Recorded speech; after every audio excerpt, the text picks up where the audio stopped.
Welcome back to our channel. So class, today we will discuss NCERT solution of chapter 1 chemical reaction and equation. So first question है which of the following statement about the reaction below are incorrect.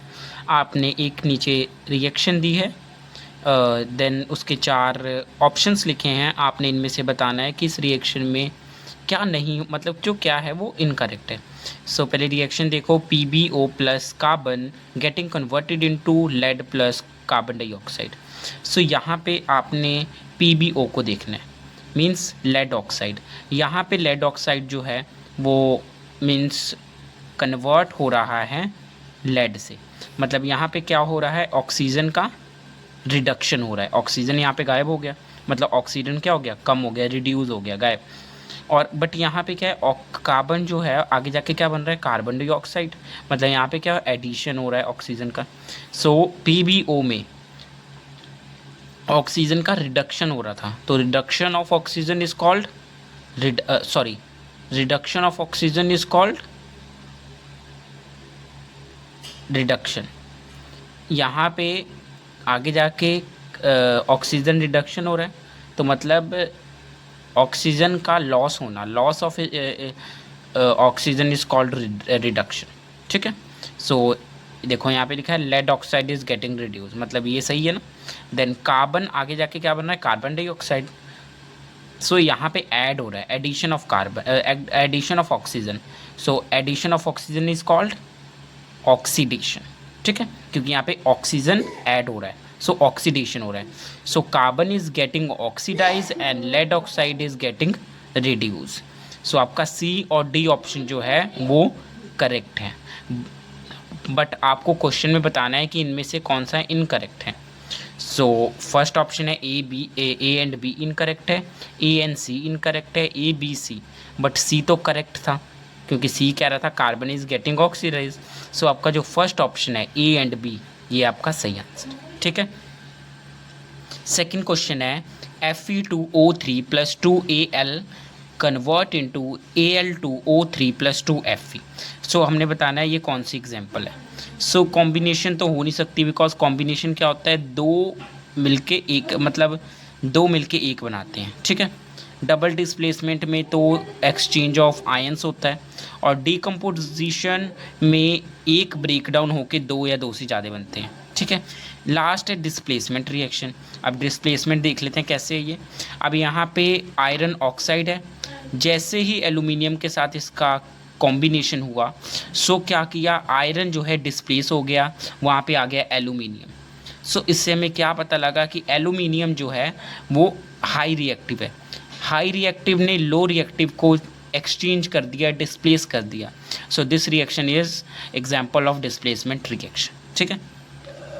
So third question है what happens when dilute hydrochloric acid is added to iron filings. Iron filings क्या होते हैं, small pieces of iron. और dilute hydrochloric acid क्या है, जिसमें salute की concentration कम हो, मतलब सेल्यूट कम हो बट सॉल्वेंट ज़्यादा हो. ठीक है. सॉल्वेंट मतलब वाटर हो सकता है, जो भी है वो ज़्यादा हो. सो इसका रिएक्शन देखेंगे, dilute हाइड्रोक्लोरिक एसिड, ये आपका HCl है. HCl में आपने ऐड किया Fe. सो इससे क्या होगा, Fe जो है Cl के साथ कंबाइन हो जाएगा. सो यहाँ पे FeCl2 हो जाएगा, और यहाँ से H2 जो है वो इवॉल्व होगा. सो इस रिएक्शन में क्या हुआ, आयरन क्लोराइड और हाइड्रोजन जो है प्रोड्यूस हुए. सो फर्स्ट देखो क्या लिखा है, hydrogen gas and iron chloride are produce, मतलब फर्स्ट जो आंसर है वो आपका करेक्ट है. सेकंड क्लोरीन गैस, सो नहीं, क्योंकि हाइड्रोजन गैस हुआ है ना. सो सेकंड इनकरेक्ट है. देन कोई रिएक्शन ये भी रॉन्ग है, मतलब फर्स्ट आपका जो है था वो करेक्ट था. देन है what are balanced chemical equation, why should chemical equation be balanced. So एक बैलेंस्ड इक्वेशन क्या होता है, जिसमें नंबर ऑफ एटम्स, अब सपोज कोई भी आप एग्जांपल ले लो, Fe2O3, आपने प्रीवियस वाला एग्जांपल लेना है. देखो ये वाला एग्जांपल ले लो, Fe2O3 plus 2Al plus 2Al converted into Al2O3. Al2 O3 plus 2Fe। सो यहाँ पे देखो, यहाँ पे Fe आयरन 2 है, यहाँ भी आयरन 2 है, यहाँ पे एल्यूमिनियम 2 है, यहाँ पे भी एल्यूमिनियम 2 है, ऑक्सीजन 3, ऑक्सीजन 3।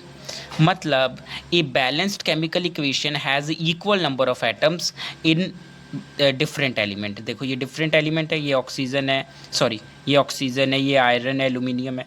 सो डिफरेंट एलिमेंट्स के नंबर ऑफ एटम रिएक्टेंट और प्रोडक्ट साइड के अगर इक्वल हों then it is called chemical balanced chemical equation.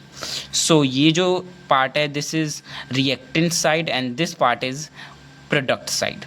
So if number of atoms of reactant side is equal to number of atoms of product side, then the chemical equation is balanced. So हमें इसे balanced करने की ज़रूरत क्यों पड़ती है? Why should it be balanced? So chemical equation should be balanced so that it obey to satisfy the law of conservation of mass. And जो law of conservation of mass ये क्या कहता है कि मास ना ही क्रिएट किया जा सकता है ना ही डिस्ट्रॉय किया जा सकता है। मतलब हम अपनी तरफ से यहाँ पे कोई भी कोफिशिएंट्स नहीं लगा सकते, because mass can neither be created nor destroyed.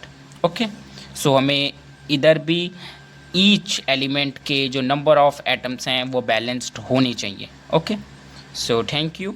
Next question we will discuss in our next lecture.